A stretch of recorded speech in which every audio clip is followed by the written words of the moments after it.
Hello everyone. Welcome to one more mini vlog. ఎప్పటినుంచో నడవాలి అనుకుంటున్న కోరిక ఈసారి ఇలా సడన్ ప్లాన్ వల్ల తీరిందండి. కానీ మేము నడవడమే కష్టంగా నడుస్తుంటే ఎవరో ఇట్లా కర్పూరం వెలిగించుకుంటూ వెళ్తున్నారనమాట. అది చూడంగానే నాకు చాలా బాగా అనిపించింది. కానీ అనిల్ మాత్రం "నువ్వు మాత్రం ఇలాంటి మొక్కులు మొక్కుకోకు" అని నాకు ముందే వార్న్ చేశారనమాట.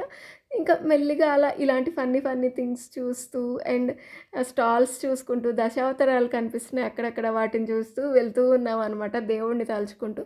అంతా బానే ఉంది గానీ, ఈ బోర్డ్ కనిపించినప్పుడు మాత్రం కొంచెం భయమేసిందండి. నేను ముందు అసలు గ్రూప్‌లో ఉన్నామా లేదా అని చెక్ జేసుకున్నాను వెంటనే.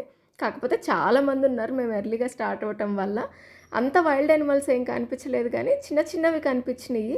కానీ ఇలా ఫీడ్ చేయడం మాత్రం చెయ్యొద్దు అని అక్కడ కాషన్ బోర్డ్స్‌లో ఉన్నాయి. ఎవరి పాటికి వాళ్ళు ఫీడ్ చేస్తున్నారు. కొంచెం భయపడుతూ వెళ్ళినా నాకు మోకాళ్ళ పర్వతం గోపురం కనిపించంగానే ప్రాణం లేచొచ్చినట్లు అయిందండి. డేంజర్ జోన్‌లోంచి బయటపడిపోయామనేసి. ఈసారి నేను గూడా మోకాళ్ళ మీద నడవడానికి ట్రై చేశాను. అనిల్ అయితే అస్సలు నమ్మలేదండి. నేను నడవలేననే అనుకున్నారు. బట్ నేనే గెలిచేసాననమాట ఇక్కడ. మొత్తం మెట్లు ఎక్కేసాను. మీరెప్పుడన్నా అలా ఎక్కారా లేదా అనేది నాతో కామెంట్స్‌లో షేర్ చేసుకోండి.